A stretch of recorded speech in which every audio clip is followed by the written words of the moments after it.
I done took too many L's, told my niggas wins only, yeah. Wins only, yeah. Wins only, yeah. Wins only, yeah. Wins only, wins only. Wins only, yeah.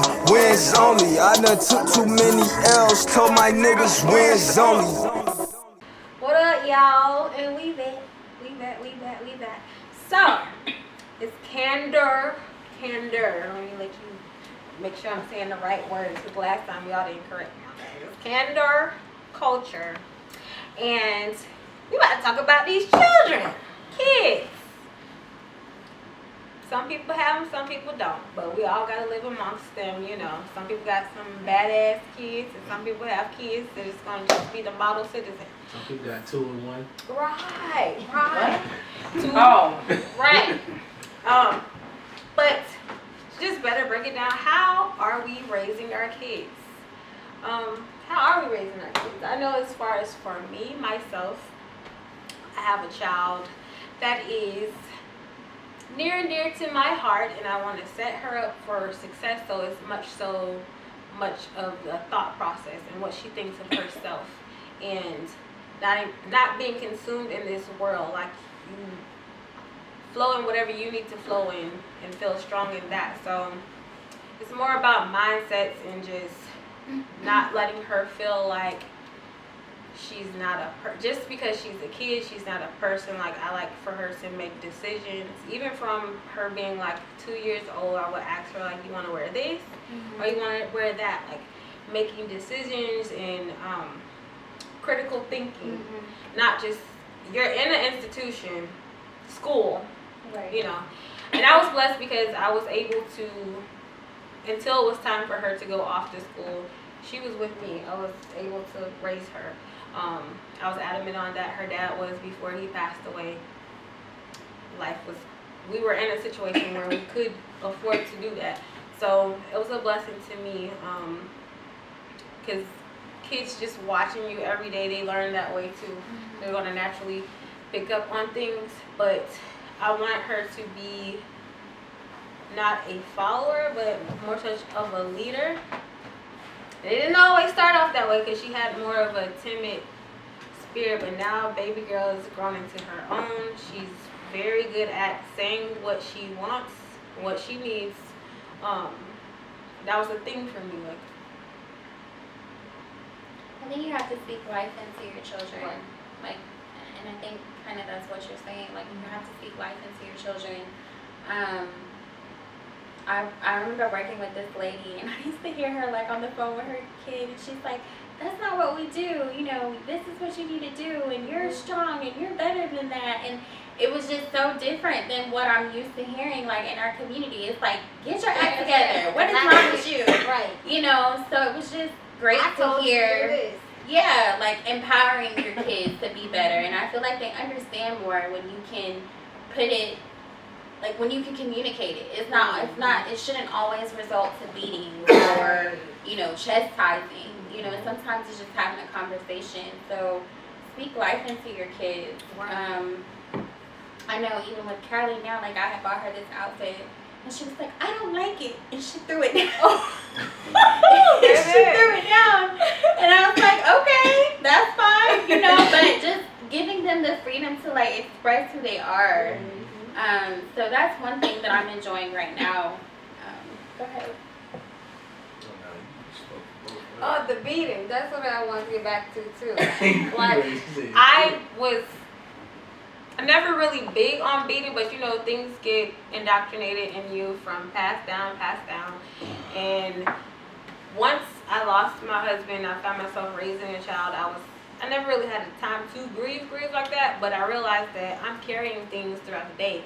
So a 2-year-old or a toddler is going to be a toddler. So a lot of times we lose our patience, or whatever the case may be, and I swat her in the butt.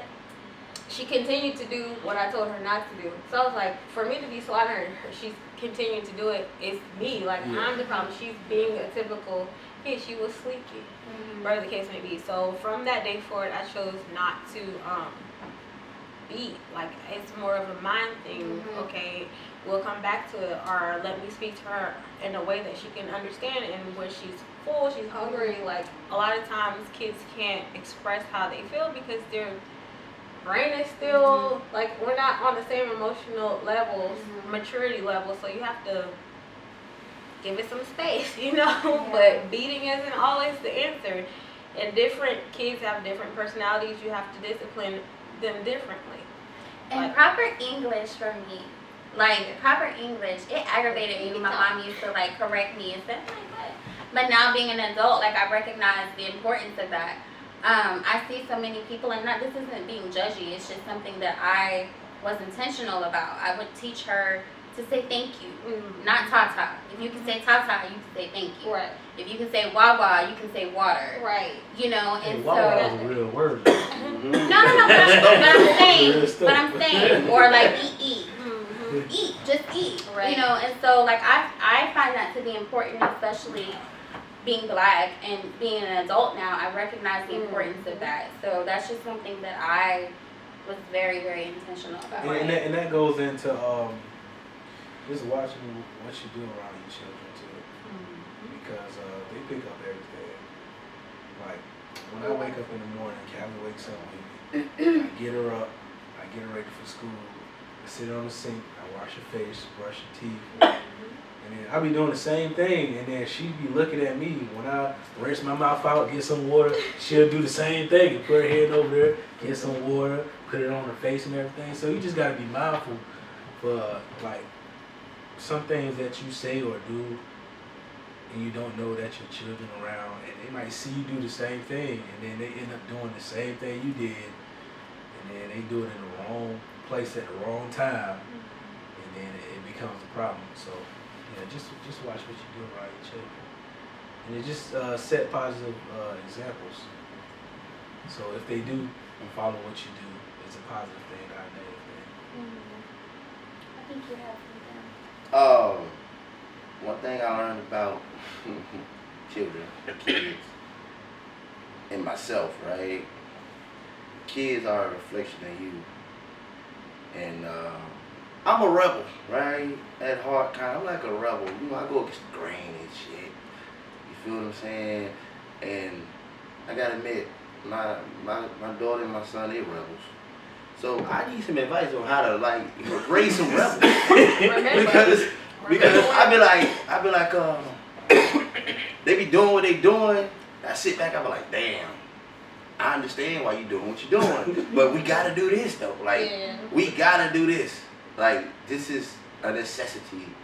But they rebels at heart. So it's kind of hard. I ain't beating them. I don't want to beat. I don't do that beating shit. No, I don't do it. I did it, but I ain't do it. I don't do shit.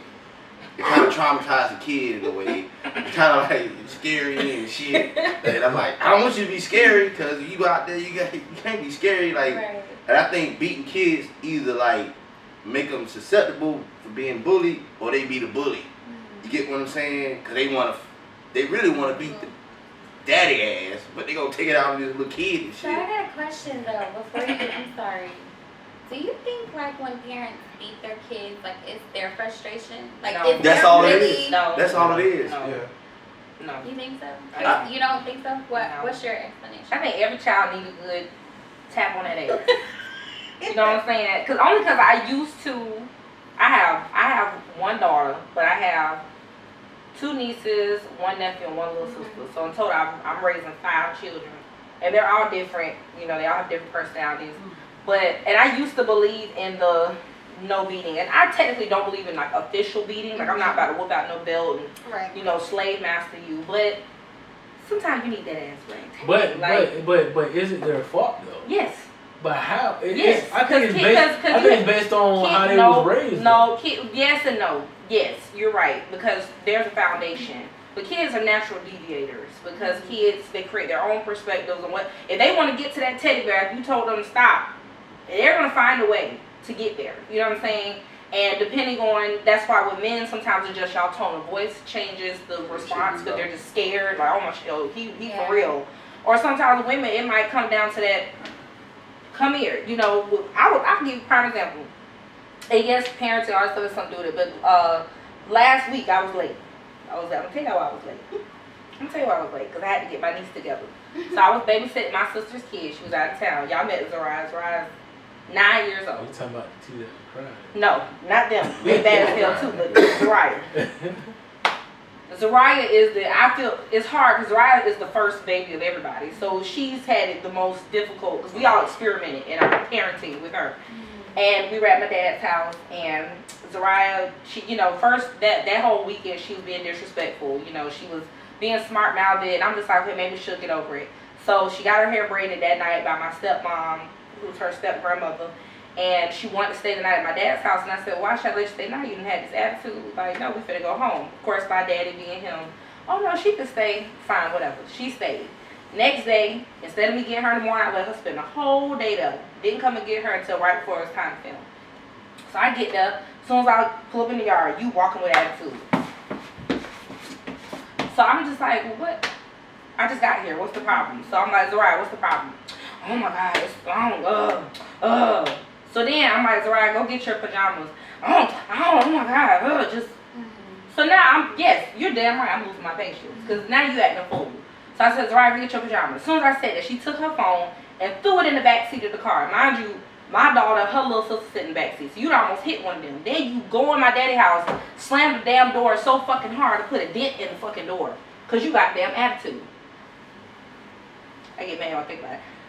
When Zariah walked past me, I snatched her ass up and put her against the car. I said, let me explain something to your motherfucking ass. Because clearly you done forgot who I am. Because sometimes, I'm not saying you should have to do that with kids, but depending on who the child is and because every kid is different. You all have morals and them and stuff, but depending on their nature, which sometimes just comes from, just generational, relational, bloodline. Some kids you have to like, you know what I'm saying? I do with Rhea. Rhea's only almost 3.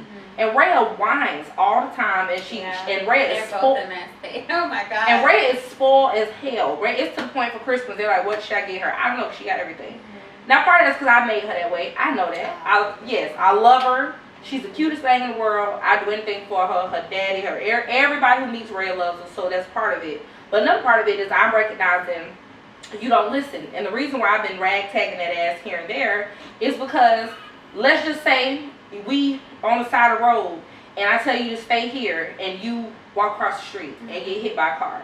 Let's just say it's something happening and we need to be silent or some intruder came in the home or something. If you don't have the fear and the discipline to listen, I have failed you. So now it's my job to get... You said fear? Get fear of me. I'm your mother. So I need you... It's the same thing. The same way you fear God. And depending on who you are. I have a fear of God and I have a love for God. I know that at the end of the day, God has the right over my life. As her mother, I have the right over her life. Meaning, I need you to, anything that I say to you is for your good.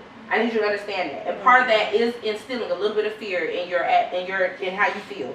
If you don't, I have failed you because in the case of a situation where I need you to listen, and you don't listen because you're just whatever. I've done a disservice to you, and not only have I done a disservice to you, I've put a burden on other people. There are some kids who go to school, elementary school, and they are bad as shit. And they mamas and dad, they just being themselves. That is unfair to everybody around you, that you can't get this child to at least be able to function and adapt and, build social skills with other people. You know what I'm saying? So yes, in essence, I believe a tagging on that ass here and there is necessary. But do it work. My thing Go ahead. is, I don't think we'll. So to answer the question about how we raise our kids and to kind of chime in on that, I have three kids. I have 2 girls, 1 boy. The way I'm bringing them up is not ideal for me because I'm spread thin with my time. But throughout this time and every personal issues that I know everybody being a parent, whether you co-parenting with the parent, can relate, it's not easy. And making sure that both y'all perspectives and ideas that how y'all want to raise the child mesh does not always mesh. And it got to a point though, luckily for me, where we started to mesh. Everybody understood what the goal was, and I don't have to worry about like how I discipline my kids because I don't beat them. But there was something I never had. I was never scared of my dad, not because like he was a bitch, because my dad was the most hardest worker. I did not want him to. I was scared of him, but that part. But at the same time, like he didn't have a father. He don't know how to be a dad. My mom knows that. Trial and error. I don't know that. That dynamic, now me being older, understanding that I have to take that in to like forgive my father. You know, we done had our little powwow, but that helped me when it comes to raising my kids, where it's like, I know how I felt. Let me take how I felt, and of course, you know, I'm not gonna raise my kids like that. It's not even about I'm not gonna raise my kids like that. It's that I understood what it took for me. So let me try to make sure that no matter how young they are, I always tailor how I raise them and how I get them to think what, you know, everybody's selfish. Kids gonna want what, like you said, they're gonna want the teddy bear. They're gonna figure it out. Some kind of way. They're gonna figure it. But my thing is, let me explain to you way before when I'm going, like while I'm out of your sight, why if you don't listen to what I say and you try to even go for that teddy bear, is that teddy bear instant satisfaction really worth the punishment I know that's coming? Doesn't have to be a whooping, but it could be just the way your dad treats you. My daughter cannot stand when I'm upset with her. She cannot stand when I'm upset with her. She do one bad thing, she is pretty much on her knees like, Daddy, please love me again. I'm like, I still love you, but you gotta understand, like, these are things that will get taken away. Daddy's love. We ain't gonna get that food you want. You're not gonna watch the movie. You're not gonna do all these things. Take away the love from them. I don't take away the love, but it's the idea. It's the false sense of, oh no, like that's gone now. It's like, and then with my son though, he young. I love on my son. It seems like I feel like more than I see a lot of men love on their son openly. Like I literally dote on my son. Not in like a way of like just like I admire my son in a way of like I'm happy he's here and I'm happy he's healthy, but it's like I'm just happy I get to show the love that I guess my father wasn't able to show to me and that I didn't receive. I get to show him how that can go for him. I got a son. He's like real like sensitive and like kind of like. I'll be like, huh, like, I guess he teaching me a lesson, you know what I mean? Because I'm not no affectionate nigga like that. So he'd be like, Daddy, I love you. I'm like, I love you too. But he tell me like at least 10 times a day. Is that a little over Do you sound like how my dad I'm like, I love you too, bro. He like check on me like he the parent. I'm like, yo, you feel me? But I want to say, with children, I think they come equipped with a lot of shit when they come through, cause they just came from that realm, and I think parents need to, first of all, you gotta know your child, right, and you gotta kind of like get out the way, but kind of like be in the way, you know. Alright, let me. I see what you want. I see. Alright, let me help you over here in this department right here. Cause I see where you at though. I see where you going. You get what I'm saying? Like we get in children's way to try to download our software into them. They already have their own. They already equipped with their shit though. You get what I'm saying? So like I always say, we be the first brainwashers of our children. All the time, we project our shit onto our children, how we want them to be. But sometimes these children already know what they already got a projection. You know what I mean? That's why a lot of them, I ain't gonna say a lot, that's why a lot of them fall short, because we get in the way of their greatness. You get what I'm saying? And that's all I gotta say. I got one more thing. I done forgot because y'all done hopped over me like 3 my bad, times. my It's bad, okay because I wanted to get back to what you were saying, but go ahead. I was gonna remark about something she said. You said about like your kids, since you're the mom, you know what's best for them. Like, I don't want to misquote you. Something along the lines of like, because you're the parent, you're trying to teach them and you know what's best. The only issue I had with that statement is because I know there's, from personal experience, I know there's parents who will literally gaslight their child their entire life, and you not know that the parent is teaching them the worst amount of things, doing the worst amount of things, or even have kidnapped this person, or like you. That's why that perspective, to me, when certain parents take that, is a little off-putting, because like you said, the brainwashing, and I had to look at, even for my religion, for my faith, having talks with, people I esteem.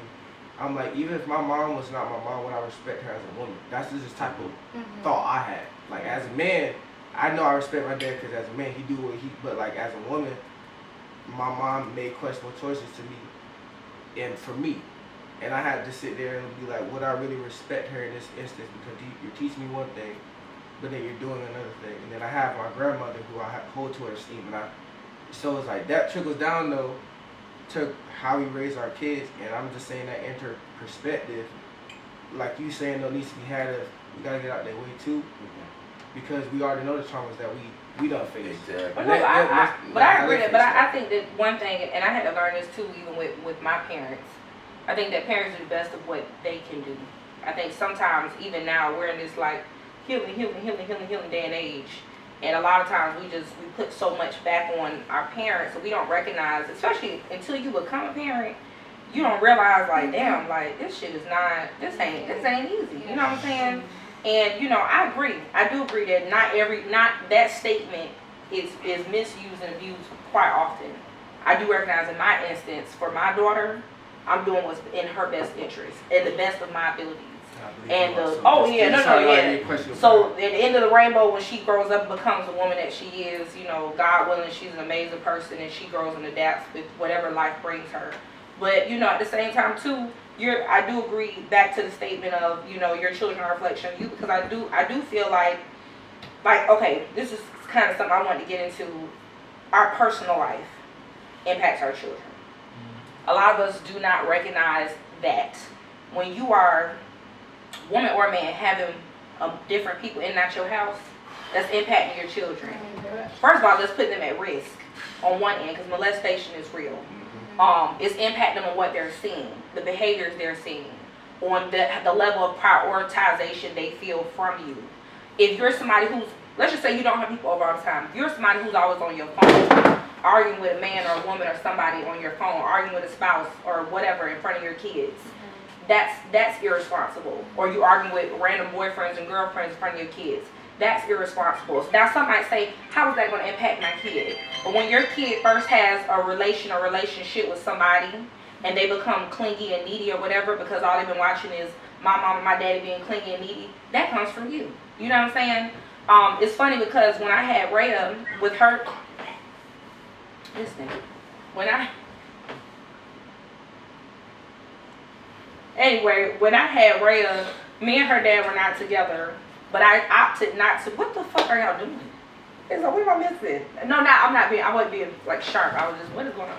Yeah, we got to limit the phone use, because Matt be catching all that on camera. So He didn't catch me. He right there. That's why I did it. This ain't lies. y'all make sure y'all limit the phone use. We don't want to catch that on the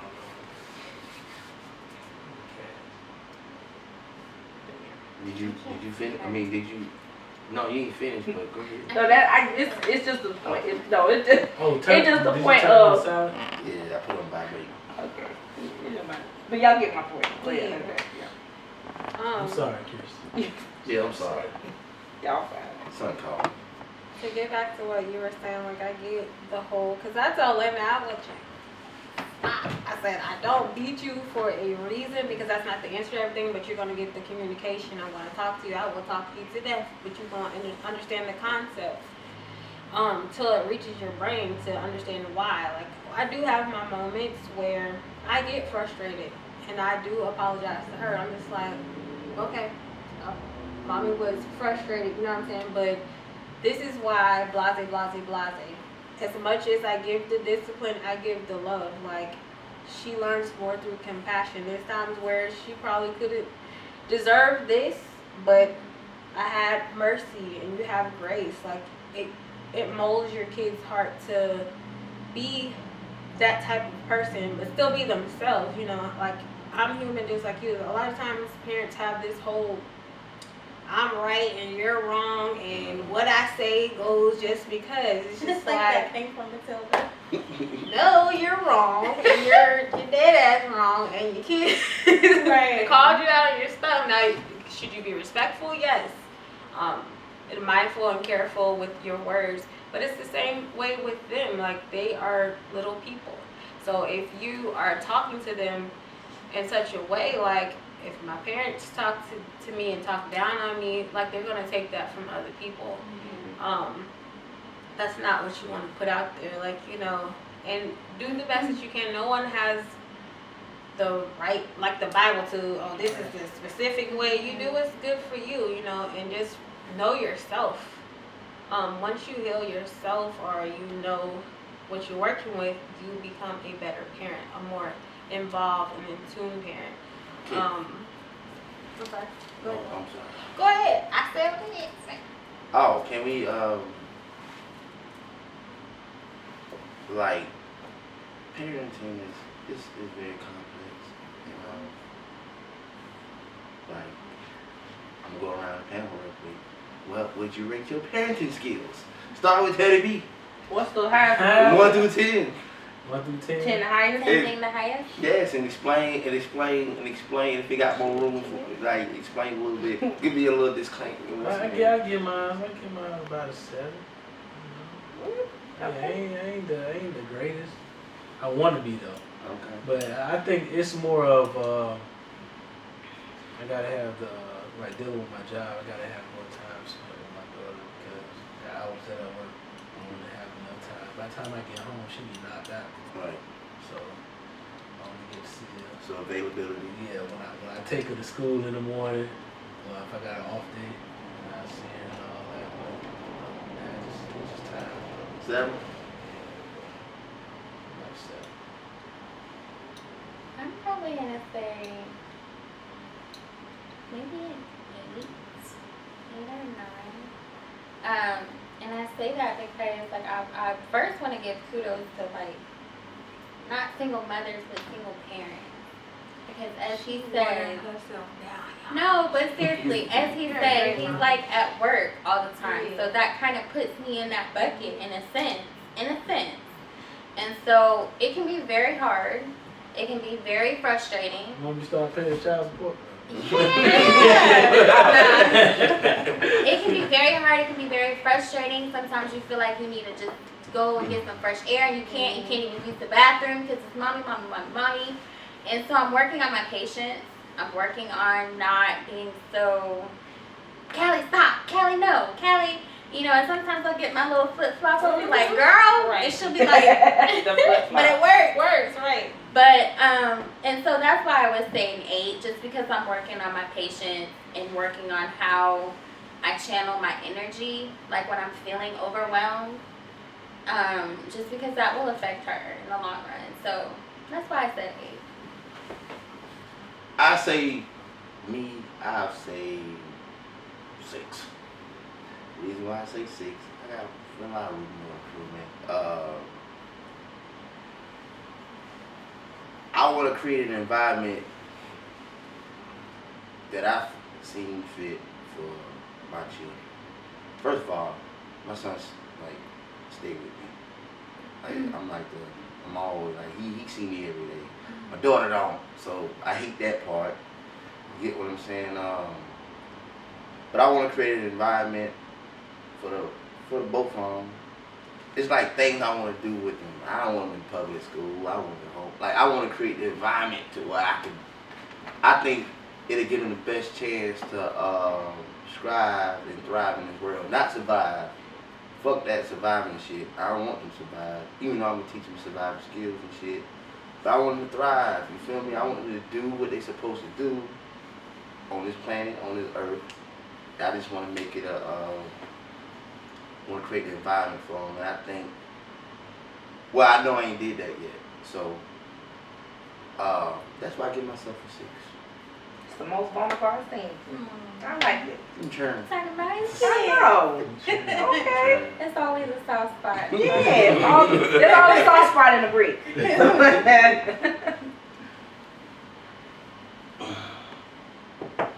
not gonna do the rating scale? I'm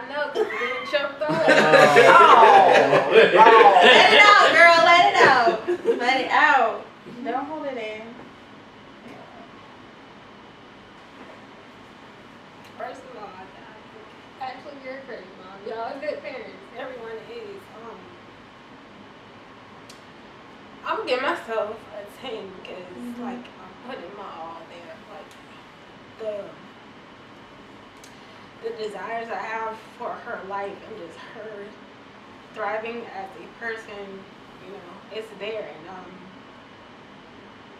just giving it my all. Like, I always know I can do better. I'm making bigger strides, but, you know, I will sacrifice it all. Like, I moved. And I was called batshit crazy, all this other stuff. You're giving up all of this that you had, your clients and all this other stuff. I moved here for myself, but it was ultimately for my daughter. She needed to go to a better school. She needed more love around her because it takes a village. She doesn't have her father. I knew he was going to be a great father, so I date selectively. I'm selective about who I allow, what energies I allow, male energies around, for that very reason, because she's getting that from different places. You know, she doesn't have a father, but in spirit she has a father, because the people that I allow around her, they're giving, like they're adding, whether it be like family members or, you know. So it's just like, I feel like I'm doing damn good. Like, it was, and kids sense that. It was times where I didn't really get to out and openly grieve, but she, as a little 4-year-old, 4-year-old would come sit next to me and put her arm like here. She's like, it's okay, mommy. Kids know. Like, I feel like I'm doing a damn good job, and I feel like I'm not at the top of whatever, but that's why I'm here. And I told her, I would tell her all the time, I was like, I'm always going to be your mommy. I'm setting you up for success so you can be a brilliant human being in this world, but to the day I hit that grave, and even after that, because my voice is going to be there, like, I'm always going to be your mommy. I'm always going to be here for you. Like, I got you.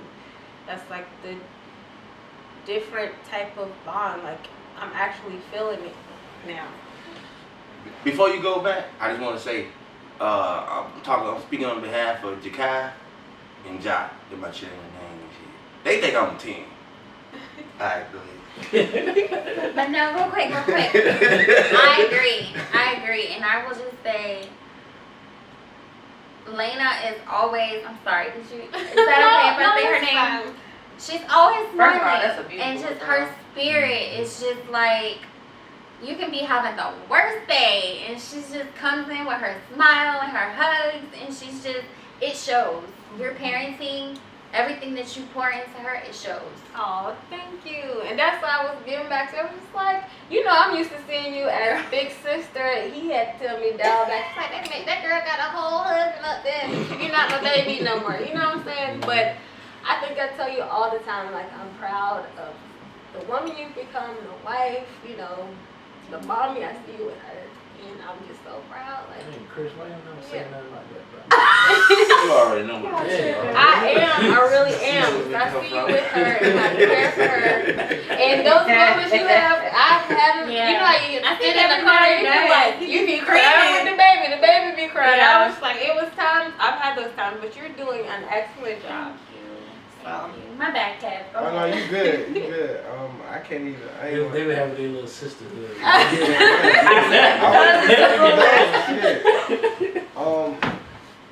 honestly can't say a scale, because I mean every day is a different day. Some days I feel like a 10, some days I feel like a 1.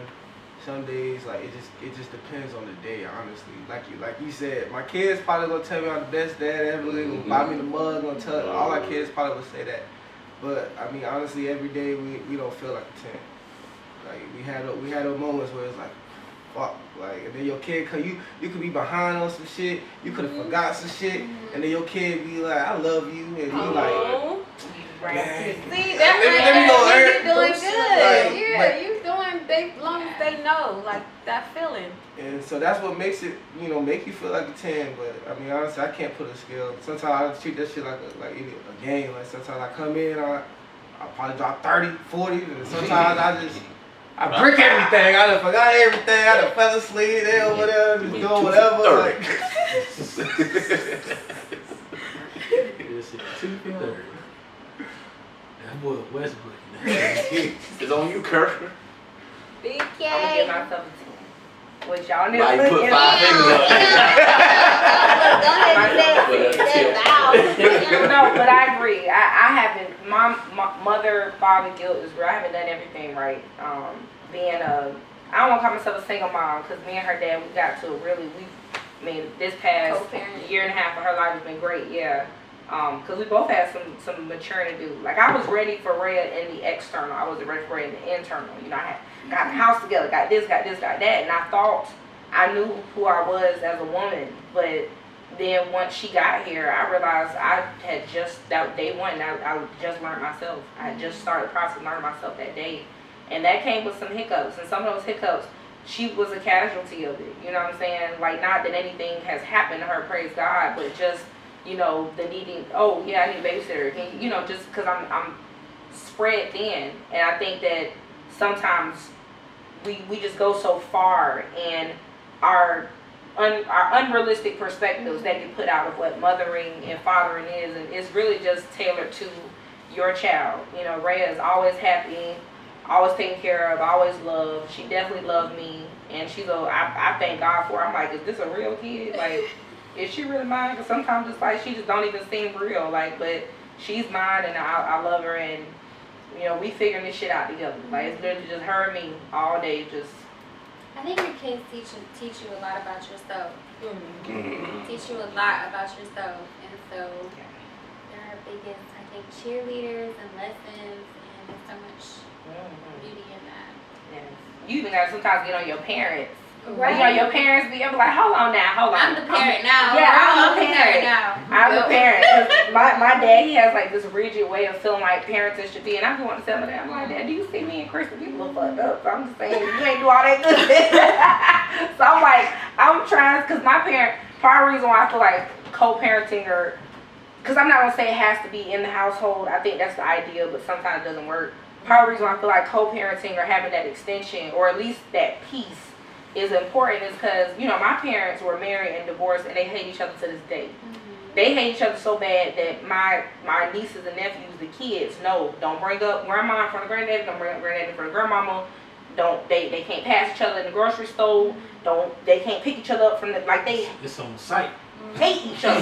One time my dad was pulling out, my sister driving, mom was pulling in, and Zariah was like, oh my God, grandma and granddaddy here, like, because they fucking hate each other. Oh, wow. And I grew up with that. I remember, like, one time my dad, like, FaceTimed me when I was like 16. No, hell, I was a grown woman. I was 20 years old. Yeah. My daddy FaceTimed me. I was still living at home.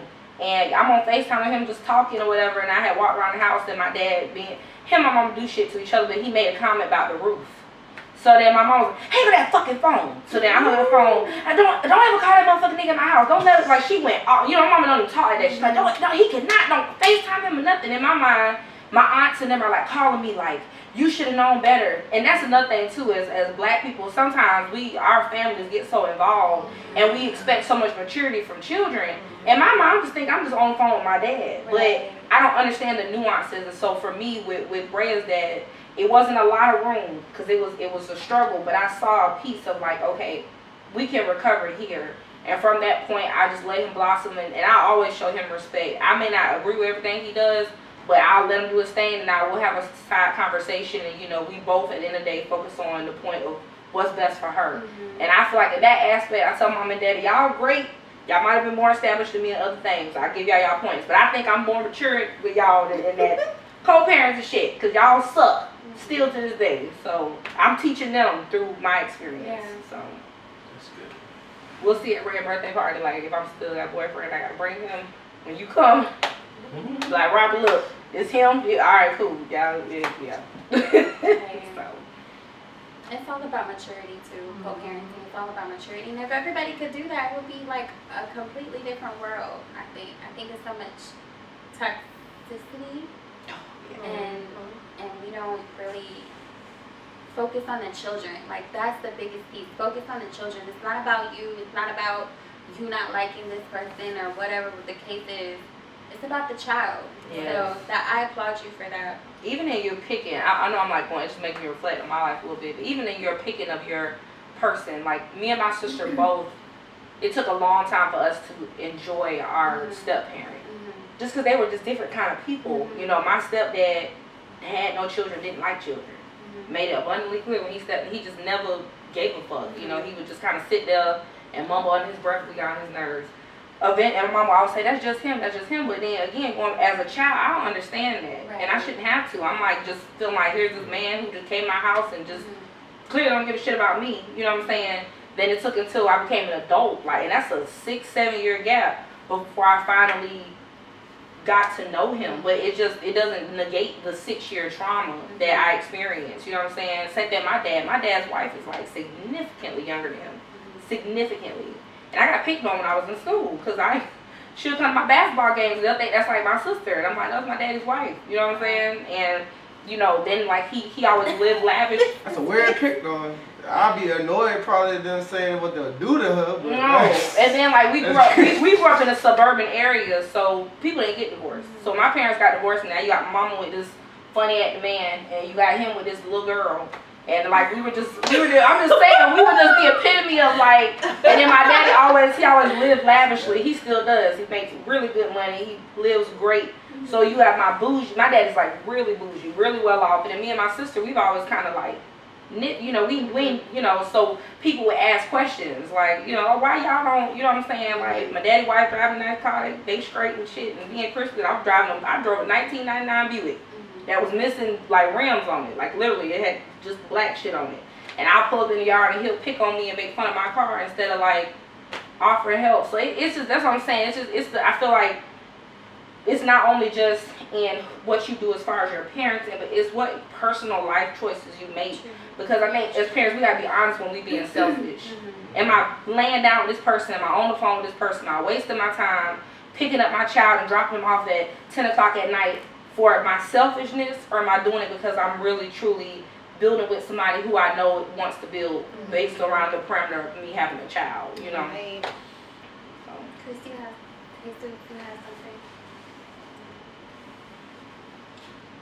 No.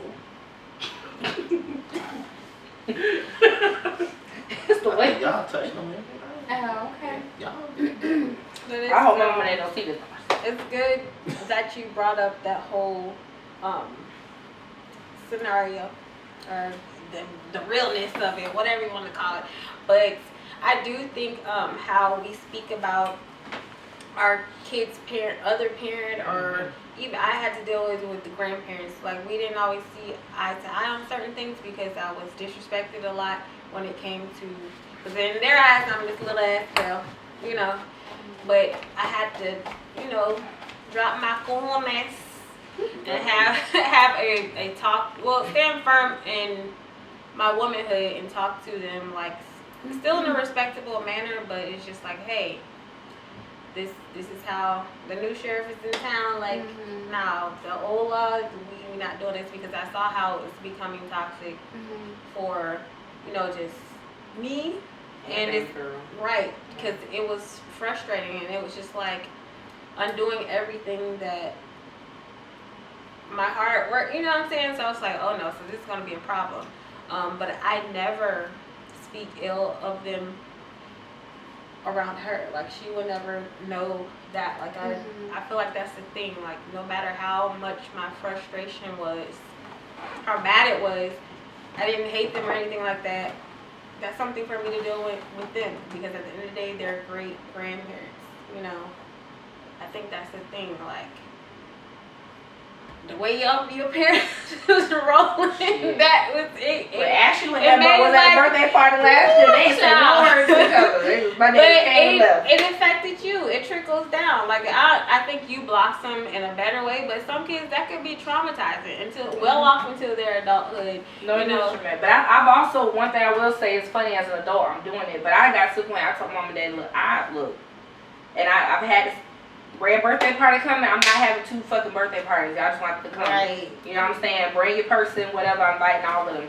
Same thing with like, you know, my mom and dad, since having Rhea, and they haven't done it with any of the other grandkids, I have made them. You babysitting her because I'm doing something. Hey, I'm still not in town yet. Mama, you got to go call his number and tell him, hey, I need to come pick her up. But they've had to meet each other with each other's spouses in the car to exchange the child. That was very, it's funny because it shouldn't be that hard, but for them that was extremely stressful. You did this on purpose. I didn't. But I'm like, y'all got to get, because these kids, my mama is the most intelligent woman in the world. But when it comes down, and my dad, I admire him too, when it comes down to their immaturity with each other, they do not see it. It's so, I mean, when I say it's bad, it's to the point, my mom, like when that day when I said when they were in the driveway, my daddy walks up to the car being petty to go talk to Ray. Of course, my mom's sitting in the front seat, so now she pissed. What he doing about my car? Then my stepmama in the passenger seat of my daddy car. So Zariah talking to my stepmama. In the middle of Zariah and my stepmom talking, my mama, Zariah, you don't see me? Zariah? So now Zariah like, oh my God. So Zariah come over. Then my mama, my little sister, my daddy daughter comes by. Hey, Miss Nia. How you doing, Miss Nia? So my mama doing, then my daddy roll his eyes. I ain't get the fuck about here. You don't fuck about that. And I'm just like, bro, it's funny when you think about it, but it's so bad. Because it's like, damn, y'all can't get along for nothing. But, you know, that's them. That's my life. Okay, we're over it. We're done. He's using medieval terminology. Even if I use sorcery. let me get to the point there. So even in the Bible, in Genesis, like God made you. He created gods. We're all small gods, and we're made in His image. So if He's that, and I'm the smaller version of that, why don't I have that power? We say manifestation. That's speaking whatever we need to speak, and you creating whatever you need to create. We lay on hands or whatever the case may be. It has a different terminology. So that's why it's like your terminology, you start to freak people out because they're just like, oh, I said 4 different things, 3 different things. Yeah, they'll start thinking in a way of like. I said 3 different things. I said witches, sorcerers, priestess. Gods, like we're operating in that. We have divine. People who tap into the nature. Right. People who tap into the elements. People identify it. So even if you go back to like using the Bible, and he was just like, "Oh, you a little faith. Like, do you know who you are?" Yeah, y'all God. Right. So he be like, "Well, why are you praying to me right now? And I done gave you the power to do this and that and the third." That's different. People like that. That need a little bit of help because I don't know if I got whatever. So I got something to say. I got a statement. I asked a couple women the other night, what's the greatest superpower of a woman? And I went around and I asked, you feel me? So I'm gonna go do the same thing with this panel. what's the greatest what? What's a woman's greatest superpower? I'm gonna start with her, cause she just look like she don't know what she's gonna say. Go ahead. What's the woman's greatest superpower? I was listening to y'all witchy stuff. I mean, we push out people. Oh, I like that too. I like that. Yeah, I mean, Birthday. it's not necessarily, I ain't gonna say creator of life because it takes a man and woman to create, but the fact that we're able to carry it and harvest it, and that science has not been able to recreate it, no matter how many times they try, it just hasn't been an effective practice. I think that just goes to show that we are tailored and designed that way. So, yeah. I fuck with that. I like that. Damn. Big Fuck with lie. me a little bit. What about you? What's that? Persuasion. Persuasion? That's woman's greatest superpower? No, I'm just saying like in a good sense of like bringing, like you said, you said creating, but persuasion and creativity, like it's a certain thing, like there's something that your mom or a woman in your life can bring out of you that you can't bring out in yourself. Like if you multiply things, it's just like, it's a slew of things, but I was like, it's persuasion. Greatest superpower. I think mine ties in with hers, like the womb. Like I feel like we hold our power in our womb. And so there's so many things that like you can give birth to a person that you're speaking to. It doesn't necessarily have to be like you actually giving birth. You know what I'm saying? And I feel like women can kind of tap into that energy a little more when they're, I guess, rooted within themselves. Right. And like you're whole here. Like people think you need to be whole here. Like I think women have to be whole here first to actually understand things better here. Like even when you see those like tribal, there you go. The gas is finally sit down. Hold on. I'm sorry. Hold on. So is that Hold on. is that Listen, it was small. But no, like y'all ever see the women in the villages and stuff, and they be like around each other. Even like in general, like if a woman, like right now, one of y'all pregnant was having birth, all of us would like get around each other and we would like help each other, like just breathe. And then next thing you know, now we all rocking together and breathing together and harmony. because being able to push I just think that's like the craziest ability. Like it's just even when you feel I mean obviously it's nothing you guys never experienced with her. But being able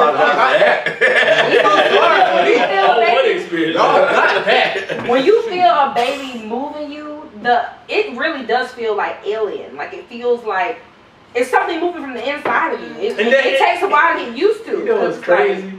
And I saw the movie Alien when the alien popped out the guy's stomach. And I was like, bro, that shit probably crazy. An alien moving around in your stomach. Well, technically it's your chest. Chest burster, but yeah. But when you think about it, you're like, bro, women go through that. That's literally what it feels like. They feel another living being in their stomach or in their body moving around, bro. But it's like if it's feeling like it's so heartwarming. Like I remember when I felt like I actually logged it in my phone. It was like 6:23 on whatever kind of day. And I was laying in the bed and I was like, oh my God, oh my God, oh my God. I actually felt like an unmistaking feeling. Like, you know, sometimes you'd be like, oh, is it? But it was like when I felt it. Yeah. And so it was like. I take it back. So it's the intuition, because a lot of times they don't have that, but intuition and multiplying. Like women can multiply things. It's like, you like, damn, how you did it? I did it. Right. You know what I'm saying? I did it. I multiplied and she hit it right on the better. Like, you know, hit it. My bad. Oh, no, you're fine. She hit it right on the head. The greatest superpower a woman have. Recreation. Yes. And I would like to add to that. Because I said intuition. I said to be intuitive. It's like the greatest superpower a woman can have. It's like almost, I equate intuition is like, you can't see the wind, like, but you can see the effects of the wind. You get what I'm saying? Like, you know, hey man, what the wind look like? Shit, I don't know. It's an invisible realm, right? But just know, you can know that it's doing what it need to do because you see the effects of the wind. And I think that's a great superpower that women have. So I go back to what I was saying earlier. Witches, priestesses. Priest. It's not priestesses. It's priests. Priest. Prophetess. Priestess. Yeah, priestess. All those words who's doing that work with with nature and with the elements, manipulating them for their benefit. Now they always get a bad connotation because somebody want to do something fucked up with it or whatnot. That's the story you're gonna get. But I guarantee you, when women tap into that shit again, I think when the world gets back to matriarchy and not patriarchy, like it used to operate that way. Like women were held with a high regard and like respect because they had this power to do this. You know, they were respected. But now it's just like, look, now listen. My dick is bigger than you. Right.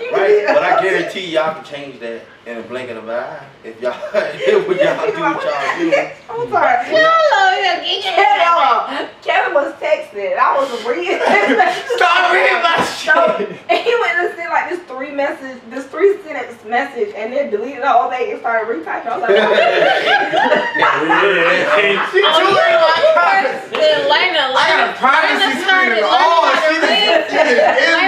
learn how to read, and baby girl I was just texting, she was like, I was just like, your ass is crazy. Your ass is crazy. I was like, girl, behind my shoulder. No, That's the intuition. Wait a minute. Okay, hold on. Can we say something? No Intuition. I was debating whether I was gonna bring it up. It don't really matter to me. I don't give a damn. So there's this guy. I'll call him Old Faithful. Some guy who. Why you call that man? You know why? No, I didn't know about it. No. So at one point, when I had first kind of was single, when I first was fully single, it was more so like he and I would go hang out, go to a bar here and there. Then eventually it turned into we'll have sex here and there. And then eventually I just kind of like, we were really like, it was just like we just wouldn't speak. And all of a sudden like 2 months would go by and then we'll finally, hey, what's up? Oh, nothing going on. Next thing you know, we'll go get a drink. Next thing you know, we don't home. Yeah, so eventually I was just like, this is just really wasteful. Especially because I was like, I feel like you can't be entertaining foolishness and ask for something good. So I finally hit a point, I'm like, I'm not going to even waste my time talking to him. Well, 4 weeks ago, he randomly reached out to me. Again, I ain't talked to him in a long span of time. So I'm like, I ignored him, obviously. This was even before I had met my guy. I'm just like, what the fuck are you texting me for? So I didn't respond. He called me again. Next day, didn't respond. Text me again later on. Hello. Didn't respond. So I'm at Family Dollar today with Raya. And I'm in the parking lot at Family Dollar. And I hear somebody across the parking lot say, is that my sister? And I'm like, who is that? And I look, and it's his brother. Only reason why I know his family because he was my high school boyfriend, so I know his people are good. So I'm like, hey, what's going on? He like, hey, sis, what's going on? This your baby? And I'm like, yes, we just chit-chat. He's like, oh, you ain't hear the news, did you? I'm like, what the fuck you doing? That man about to get married. It's a whole video on Facebook. This man, it's a whole video on his mama Facebook, mind you. So it ain't even on his. So he's still a creep. Either way, you done put out rose petals and flowers, had the whole family there. Will you marry me? Getting married to the girl. Now, mind you, and then this is what I say. That's their life, but it was just so funny because it's like some people really can move and don't think about other people's feelings. Because he's always been a dickhead since high school. Like I said, I was just dibble-dabbling. But not only can you be fiending for other people, humping other people, simultaneously planning your proposal to somebody else.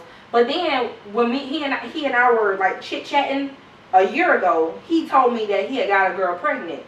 I ain't really care because I'm like, shit, I ain't with you anyway. Like, we just, we kicking, whatever. But then in this whole time that this baby's been alive, he like, just kind of like doing his own thing, whatever. Just, basically, from what I thought was a single man. If you get married, that means your ass has been in a relationship, or at least she been in a relationship this whole fucking year.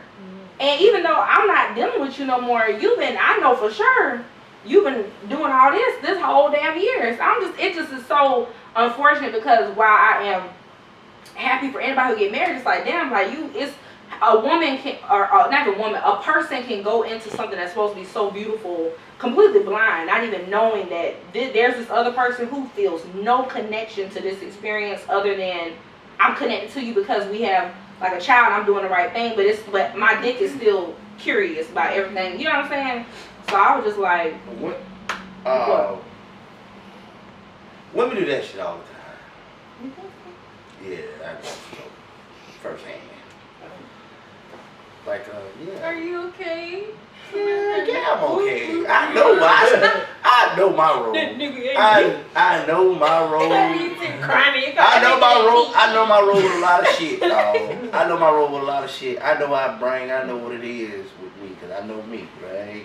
You know what I mean? Women do that shit all the time. They be like, they fuck you. 2 weeks later, they be the whole relationship. I was like, damn. Like, no, they do. I think people do that. I think they do that shit all the time. People on. Well, I think it is. I think a lot of people operate in the what's considered the normality of what life should be.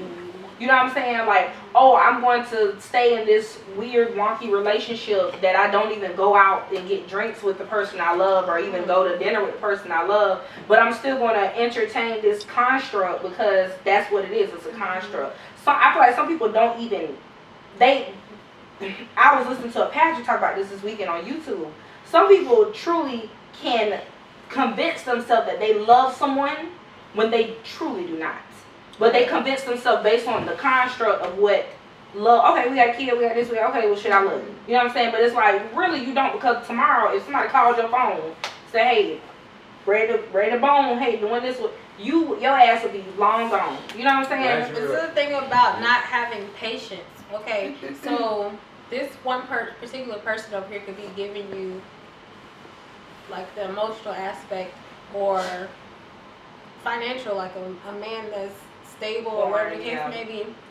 But the dang ain't good, or he don't want to go have fun with you, or he's not in tune emotionally, or whatever the case may be. So you probably need to be with yourself until you find the person that can give you what you need, or speak your love language. You can't teach a nigga how to give some good dang. If he's receptive, if a man loves you, he's going to try to. Don't cut me off. Let me finish saying what I was saying, because a lot of times the way, I know me, I'm emotionally charged. So if I see you care for me or doing your manly thing, I see you out here manning. You ain't got to have like the biggest dang lane. It ain't got to be small, but it's just like, it's just,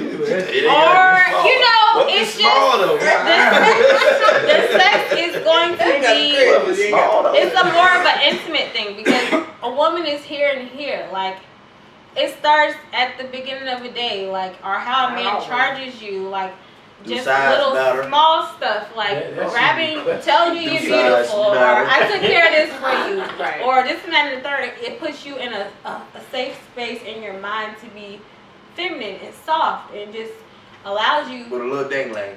No, I'm not saying that. Matter. You gotta know how to work it, or put forth some effort in other ways. I don't know size matter. Hold on, wait. Because it's just like orgasms. It's more so as a mental thing. Because you could be just thrusting. Okay, no one can get. You won't get off, but like just a simple touch or from a particular person. Let me add to that. No.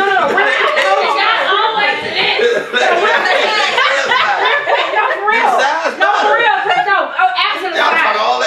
I want to say something for the men. He can't even connect. Okay, hold on. I want to say something for the men. He got a little sneak. Can't even connect. Bluetooth, disconnect. But you gonna stay with a man that's dicking you down with a big dick, but he treats you like shit? Oh no. But that's what I'm trying to say. But hold on. But the big dick don't matter. Like, it does matter, but it's who it's attached to. And this is what I mean by that. There are some men who think that because maybe they can fuck. I don't know. I ain't fuck them. But there are some men. But listen. But I'm saying there are some men. Because part of what gets a woman turned on is I have to first be genuinely attracted to you. Attracted don't necessarily mean I have to be drawn to you. We got that part. No, I'm just saying some men talking about an insertion. do not. That's what I'm saying. Some men do not even recognize when they are not insertionable. Like, nothing. I don't give a damn what's in between your legs. I never fuck you. You know what I'm saying? We talk about when it do happen. But we do be like, I wouldn't give you a we gotta leave to the precursor. We talking about, hey, I wouldn't give you a No, we gotta leave to the precursor. Some men do not recognize when it's like, it's just not gonna happen. You know what I'm saying? Kirsten, that's what I'm talking about. When you be like, I wanna hump this nigga. So I wanna hump this nigga, pull her pants down. It's the moment of truth. Pull it down, you still got a baby dick. What you gonna do? Hey, she said, wrap it up. You gotta go home. Hey, you did everything else good, but you see what I'm saying? You're not packing. You know how black people, that's the way a black people tell you it's time to go home without saying it's time to go home, so what you about to do? You about to do. Oh, that what you got? Shit. You know what? I just thought about it. I ain't got that time for this. Size matter. But see, the only question I had was when we talking about size, we asking size matter, we talking about sex, like what is really what's really important in a relationship? That's what I was. No, they'll be fine. Because Sex is important. you can have someone like a man with this In big any relationship. a man with this big slang thing, and he's doing it for his pleasure and not worried about you. Oh, you still going? It won't mean nothing. Why y'all keep saying that for a nigga with a big old thing? Or even Just say he treat you right. But Every girl- that's what I'm saying. That's He it. treat you right. So the We size can don't wait have on- nothing to do with it. You could have a midget. Every vagina ain't the same either. Well, Like, say- y'all say- swear y'all shit be wet, but the shit don't always be wet. I'm just saying. Yeah, like, but not whose every- fault is it? Yours! It's yours! No, it ain't. Why would you have sex without being wet? Are we rolling? Are we rolling? That's like a nigga not getting hard to get in your vagina. You gotta talk about be sex now. You gotta be a self-starter. Yes, you do. You got a 1975 Chevy Chic. No. First of all, If a man is really in tune with you, he knows it's a process. correct. So it's gonna be like, I'm gonna get you there. I'm gonna Correct. warm it up. Correct. Like, you can't just Fuck put it in no. a- Correct. Fuck no. You Because shouldn't let that nigga in your and shit you should unless you recognize wet. if it's dry, she don't want you. You Alright, pack you up and go home. shouldn't have a chance to be. Ladies and gentlemen, I want you to repeat your what did you say? We were So- talking about if a woman's dry. Then So- he said Now Who talking about that? she brought up Hey, talking about if pussy dry, right? And then she said it's our fault because we not turning a woman on. and then you No said accountability. And then I said, okay, get a scenario. how am I not turning a woman on who literally is telling me showing me her actions is What showing me actions? she's Go ahead, obsessed say 'em. with me. She's calling my phone, texting my phone. She cooked for me. Mhm. She telling me encouraging things, like all these things, and I'm reciprocating some of it. And she But was I'm dry. not even like pressing for sex. But she want me to come over, and I know what her directive is. And she was I dry. get over there, That's it. and she having all the time of her life. But I get in there, and she like, oh, she Beetlejuice, dry. Beetlejuice. she dry. And she tried. Okay, I'm gonna answer that Something question wrong for with you. her. That's no, it's not. That's called no. Something is wrong with her. But the reason why that's called. I was lonely, I was bored, I felt like pretending to have a boyfriend for a week, and I called you over in the middle of our texting reconnection, and then when you got over there, I realized I'm really not that horny for you, but I'm just doing it anyway because you here. That's really what that was. Man, I do it all the time. I'm just saying, you get bored enough, you That's called insanity. go back to your old faithful, y'all start texting, y'all might start talking throughout the week, y'all might go on a date, you know what I'm saying? No, I'm just saying, it ain't even just one old faithful, it's a few of them. Then y'all go on a date, y'all reconnect a little, okay, y'all caught up with other things, feeling good, I'm finna cook, so okay, cool. Then he get over there, you like, it ain't happening. But then you just like, well, fuck, he already here, so, you know. And then and the only thing I gotta say to that is It's the reality of the woman. If you have a unrequited love or whatever the case may be, she's pouring all this into you. She's showing that she has this interest, whether it's physical, I want you, or just like on a connection status, and you're not reciprocating that back, it's a mental thing. So the body is just going to shut down. You have to warm that thing up. You can't, you know what I'm saying? You have to turn her on. So whether it's mentally or physically, you have to get her there. So why? Some women, And that's just how the women's bodies work. But- Because a woman could be getting raped. It's not going to be, and not to just kill the whatever, but she could be getting raped and not want you there, and it could be dry starting off, but naturally, because the body, that's how your body gets ready for conceiving, it's going to get wet. So he's going to think, well, the thing wet. No, she don't want you there mentally, but that's just the natural thing. Not all women are like that. Like there are those that can just be ready to go right off the bat. Like there are some. There are nymphos around there. Like yeah, they exist. They're amazing. Because the mental isn't connected. No, but So this is what Kevin said. Well, I know what he's saying. He on the phone with the girl. I didn't say what I was Talking all doing. this shit about what she gonna do to this man. So technically, she should be already ready. And he walked in the door, and And she walked in. went. But that's what I'm trying to She tell was you. capping all the time on that damn phone. It is. You're right. It is capping, but that's why I'm trying to provide context for y'all men, because y'all don't know how a lot of single women She might have think. been dehydrated. You know. I'm That's telling you exactly what. what it is. She felt it she felt it on the phone. She may even felt it when he came through the door. Somewhere Well, between him it's eating dry. his food. Or she could be taking stopped certain feeling it. medication. So what's That's what I'm crazy? trying to So we gotta make an excuse for That that shit shit. is- Right. Exactly. If a nigga dick don't get hard, y'all. Shut up. Just like It's my turn. It's my turn. That's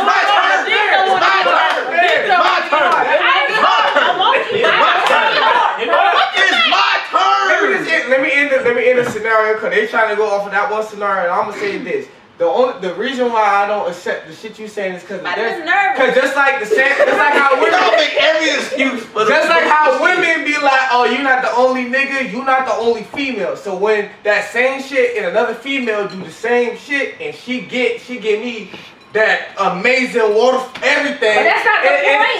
What did I do different? That's not the point. What I did. I done told y'all don't listen. That's No. When he say that what you said makes it true. You can't say if you with another woman and then she automatically. Bro, every woman not the same, bro. But that's what I'm saying. She put it towards once I walk through the door. You not it's on me. I'm saying it's the woman's fault. Not every woman. Hold on. No, it's my turn. Chris. Who? Yeah, Chris. He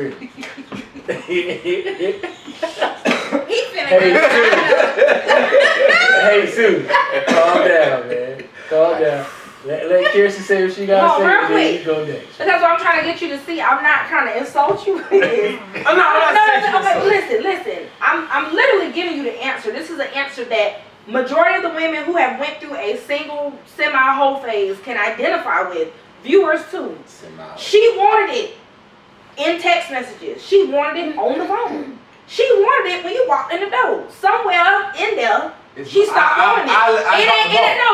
No. It ain't always just you. Sometimes it's just, and again, that's part of the complicated nature of a woman. Sometimes it just, something just didn't connect. It just, so it didn't happen. Stimulate her. You did something was missed. So it's still my fault. I dropped the ball. No. Stop. You can't say it's not my fault. Bro. Stop taking the ass. You dropped the damn ball. No, nigga. Stop taking it. No, bro. She got a problem, bro. It's her vagina. It's her pussy. But you don't have to point at me. It's her pussy. It's her vagina. But you don't have to point at me. Hey, guess what? This is how sex works. This is how sex works. Did I not already say that? This is how sex works. No. Did I not already say that? It is the woman's problem. Yeah, y'all ain't know how sex works. I'm gonna tell you how sex works. That way, and I'm just gonna leave it at that because it's just like the things that you have to do for dudes. It's like they want to be treated a certain way. Oh, get that thing rid of, you make it hard or whatever you want to call it. Yep. And you hey, god dang it! Let me finish saying what I was about to say. I want to hear what you say. Sometimes it's the opposite way. I'm not saying that you have to be mature here to know that, okay, it's going to benefit you. So if you stimulate her or you do this and that and the third, do you think, well, there are some freaky dudes that like to go around eating coochie, but do you think you want to be down there smothering all right? No, you're getting ready for that peen. You know what I'm saying? You make and it ain't even just the going down and smothering too. On your point. Right. I'm not trying to be funny. When y'all, and I'm not saying y'all, because y'all think y'all care and stuff that way. It's the whole, when you walked up in this motherfucker, you ain't had no haircut. When I talked to you last week, your hair was cut. When you walked up in here, you looked like a hobo. Then the between your ass cracks smelled like cheese. Then you know. No, I'm just saying. No, she licking her. No. Listen. Hold on. Hold on. You done came. I'm doing this for the women. You done came over here straight after work. Hold on. You done came over here straight after work. Hold on. You done came over here straight after work. You didn't bother to wash your ass feet over here. Then because you all extra comfortable with me, you thinking, well, maybe I'm going to just use your shower. Bitch, you ain't paid this motherfucking bill. Then you eating on my motherfucking food, but you ain't, it's already, my pussy done dried up because you didn't ask when you got over here, hey, you need anything when we pick a bottle of wine or something. Then you done came, you're breathing, your breath smell like all fucking day. You know, you got little bitty beads from your motherfucking beard falling on my goddamn bed. Every day your hands, you want to stick your hands in my coochie. Eat your food. No, this is why we hygiene. Your lips ashy. That's what she like. Now a man will hear. Now certain women like men. Y'all like y'all men different. You don't like. You got your man right there, so I ain't gonna use. You like your man different. How she like her man. I don't. But do she? But I'm just saying. If y'all different. But if you know what she went through, it's not the same. It's my turn. No. What I'm saying is just like particular about certain things. There's some men, you have to be groomed. They like dainty women that take care of themselves, have some kind of effort. And then there's some men that be like, I don't care what that pussy look like, how it smell. You always be listening to stories like, you did what? And you know, like, what? There's some people that don't care. And I guess so, but she wasn't that woman. That's my point. That's my point. Every woman is different. So and you can't blame that. You can't put it on the man. It's literally every woman is different. That all the reasons you listed of what would turn you off, some women have said they like hairy, stanky men. They like men straight from the gym because they like the men smell. That is just what some women like. You not that woman. Y'all may not be that, but see, different strokes for different folks. It's just a scenario, and then you got to promise. I had a man come up fine as heck. This is in my. I'm with somebody now. This was way in my past. But there was this man. He was very handsome. Clean too. Nothing. Had great conversation. He and I had been knowing each other for a while. He came over my house and he said that he was going to take a shower. He was coming straight from the gym at my house to play basketball. I'm like, cool. As soon as he walked in my door and he had his clothes in a damn plastic Winn-Dixie bag, my pussy got dry. Why are you coming to my house with you ain't got a damn gym bag to put your shit in? So now you walk up here with you stand at my door, knock with a damn bag in your hand. I don't want to fuck you. Dry your pussy up. That's dry. That's superficial. No, it's real. That's weird. That's kind of superficial. I'm not gonna How do hold you dry your pussy up? The job is getting done. He just needed to transport it from point A to point B. What if he had a whole duffel bag he didn't bring that day? You came with a Winn-Dixie bag, so you get treated like a Winn-Dixie man. I'm not doing it. You. No, you superficial. I'm telling you. My head hurt, man. You better not come with no rainbow shoes, no shirt. You better not come with no city trend shit.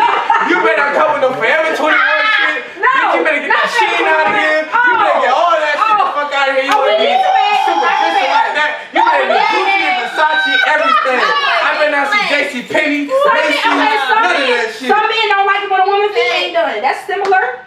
That's similar, is it not? Some women don't. I don't care about that shit on the I'm not in the feet, so I can't say that. Men with standards, cause a lot of men out here, that nigga munching and eating on every goddamn thing that he see. He ain't got no damn standards. Well, that nigga munch, that nigga ain't me though. Okay, hey sis, go ahead.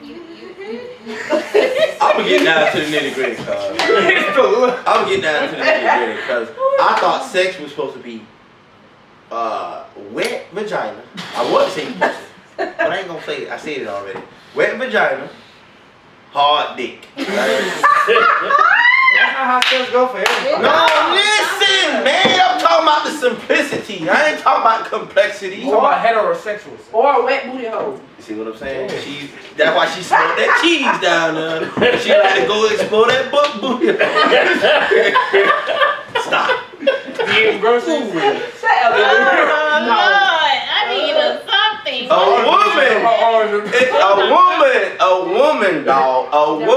A woman, before she let a man enter her, it's supposed to be wet, dog. If it ain't wet, if she ain't around, she should not let her. It's like a nigga going in the vagina with a soft dick. It ain't happening. Y'all know that, right? Y'all ever experienced that before? I mean, it can't happen. I mean, with a soft dick. No, it can go in. It don't mean it's gonna be. It like, might your shit gummy, it might ain't going in.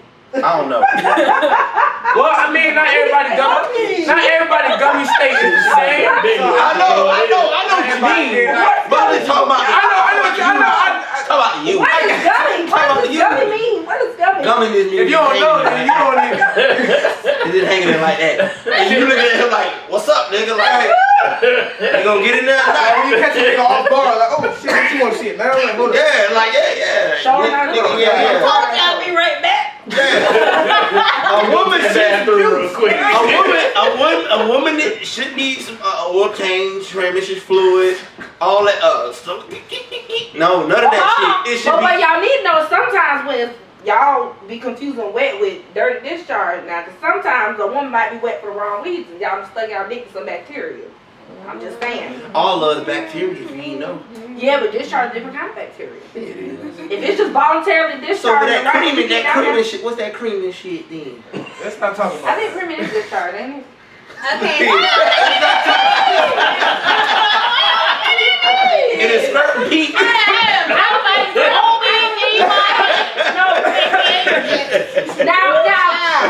I mean, not to be vulgar, I think squirting is normal, but I honestly think creaming is not actually supposed to happen. Like, I really believe that. I was having. So men on the panel, creamer or squirter? Start with that.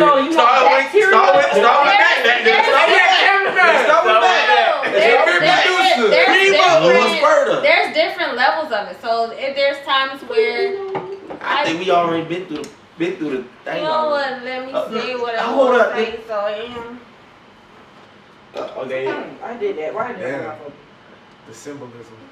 Go ahead. Creaming. Go ahead, producer. since you got all the answers, go ahead. I just asked a nigga. Nah, don't get quiet now. You cut me off. Yeah, Matt, answer answer the the question. question. You got Hold on. White dish. White. Hold on. Answer the question. No. I'm gonna answer the question. No, It says white discharge during sex causes and whether treatment is needed. So y'all smell all this cream and shit. Y'all creaming out some bacteria. Which one you like? We don't Cream fuck or dirty squirter? bitches. What the fuck?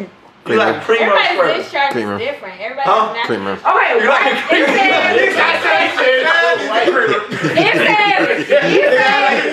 I get a side of creamer? It says if they're clear, if they're milky white discharge, that is caused by an infection, and if it happens during sexual activity, it should be treated. So we just going around just fucking dirty females then, huh? Yeah. We believe in everything. We believe in everything we been offended. Now, the first story we get to. Right. And I ain't gonna hold you.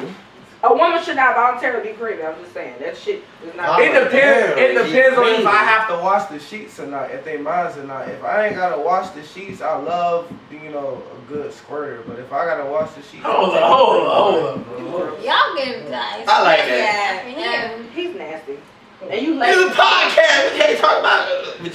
No, that's why I said I don't want say to. that, bro. Okay, let's switch to next topic. Next topic. Do looks it's a matter? good one. It get weird. I No, don't think next that's- topic. No. Next topic is No, whether looks matter. do looks matter? I just. I thought it was, Oh, I am so sorry. You Go know ahead. why you were so confident. Go ahead. Next topic.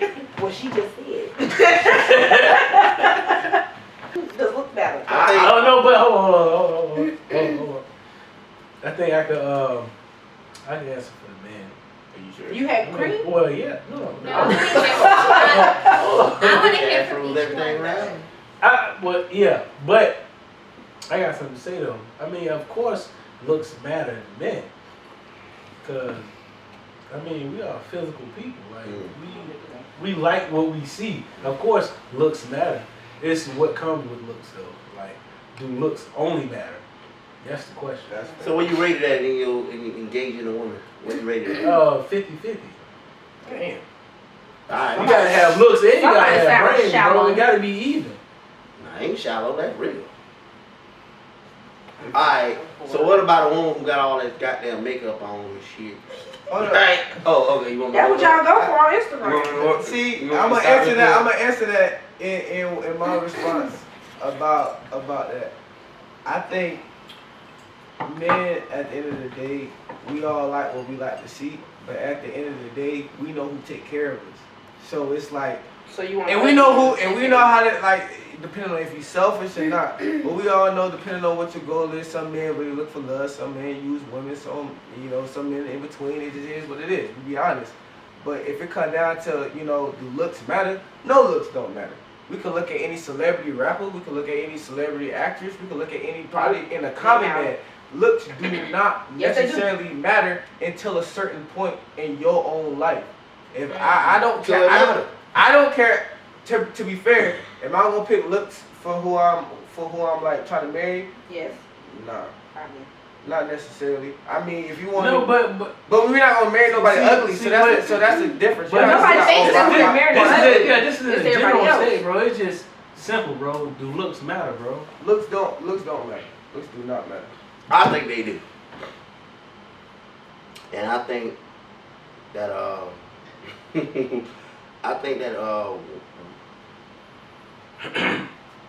women, right? Like I was about to say the scenario, man. They got on her face full of makeup and shit on and shit like that. And you fall into you be like, damn, she Y'all got y'all makeup. Yeah, I know. Okay, let me go on my soliloquy real quick. That's not makeup. Hell yeah, y'all look totally different. Y'all very good.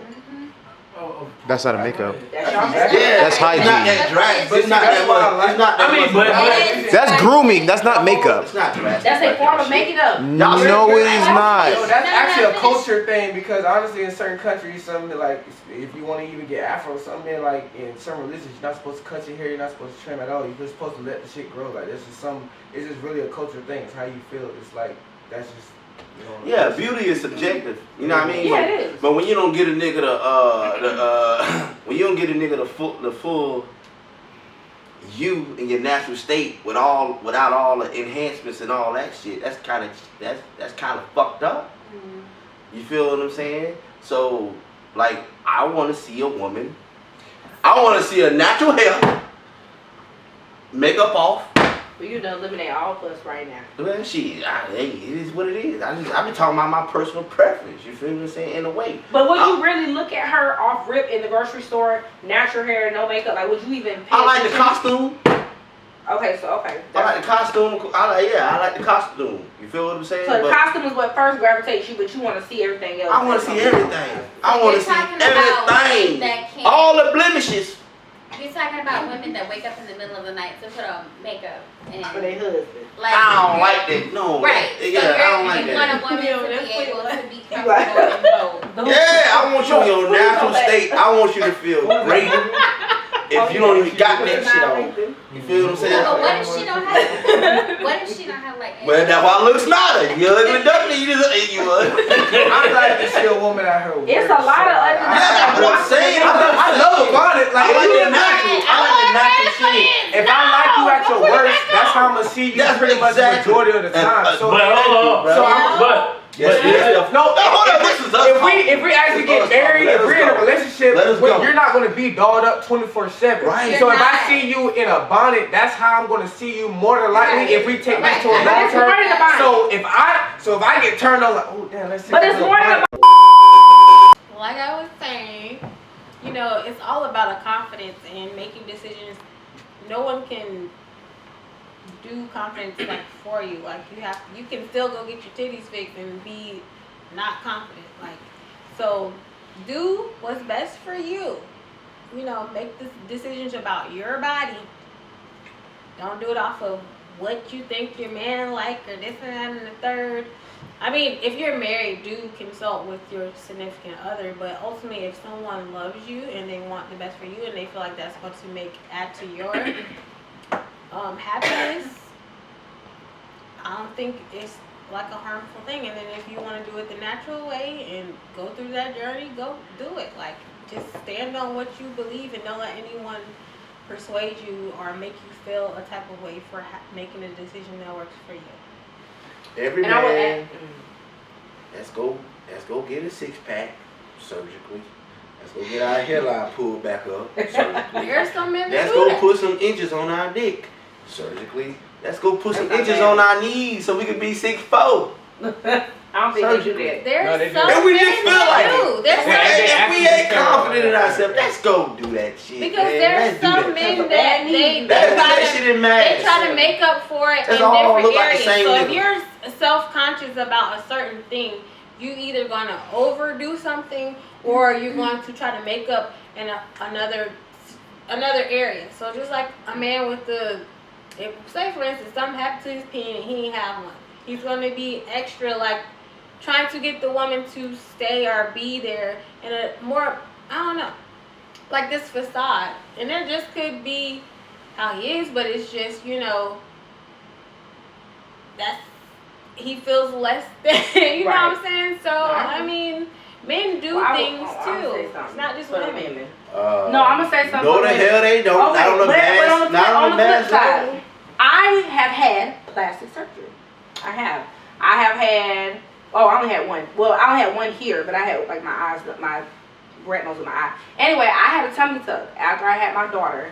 I was like, my stomach was hanging, and I just couldn't live with it. And I got a tummy tuck. And I didn't get liposuction, so I still have more to do in my journey as far as losing weight. But for me, I couldn't live with that hanging skin anymore. It was really bothering me. It was bulging. When I put on pants, it would dent up and stuff, and and the stretch marks were there. It just needed to go for me. So I don't think there's nothing wrong with having plastic surgery. I've also had my eyes done. I had LASIK eye surgery. I used to wear big ass she's talking like I used to wear fucking bifocals on my fucking face. I couldn't see, and I got tired of having to take baths with glasses on because I can't see shit. So I've had my little, you know, whatever you call it, just to make my life easier, which is why I think, you know, it's to each his own on what choices you want to make for your journey. No, I didn't have surgery, but my teeth have not always looked this way. As an adult, when I got my good insurance, I got Invisalign, so I was able to close my gaps and fix my overbite. So I did some shit, but the point is it's whatever, you know what I'm saying, you want to do to make yourself feel better. Those are my 3. I'm confessing. Y'all can't use it against me. Period. Right. And the right people won't. But I think what's the most important thing and piece of it is do you love yourself with or without those things? And so to that, I feel like it goes to self-awareness, and we'll talk about that more on next episode. But to really tap into who you are, I think it doesn't always amount to looks. It amounts to who you are. It amounts to how you recognize situations, how you recognize your environment. And so to that, do you love yourself without all those things?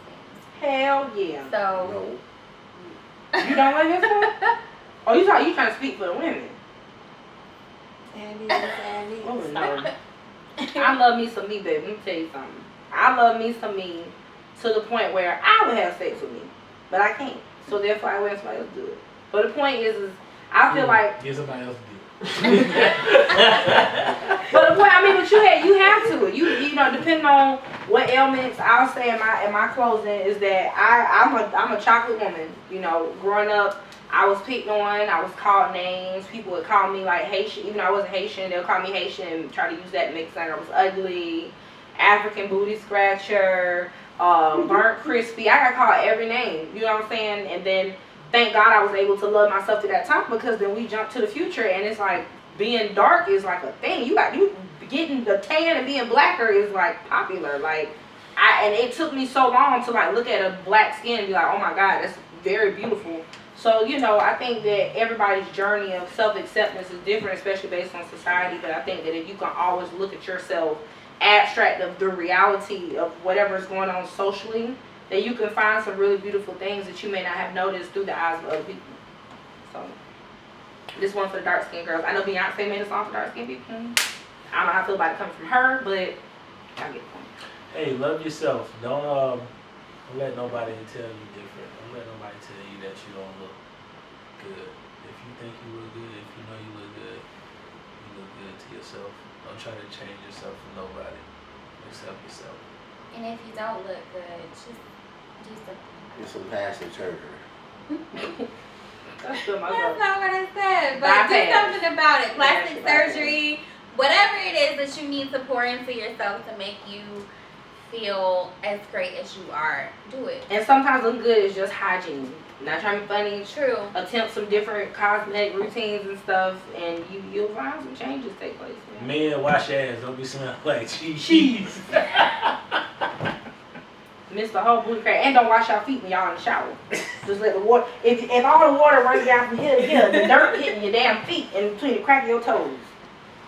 Yeah. That had a nerve right I don't have those problems with my current man. Nerve. Smell like patchouli. It's chilly. You smell like Kentucky. Yeah. Gotta look up, see us, nigga, no pill. Cool clouds, fire proposition. Skybox view, I'm a young Jerry Jones, getting money, getting stoned, putting my niggas on, making sure our business on the top where we belong.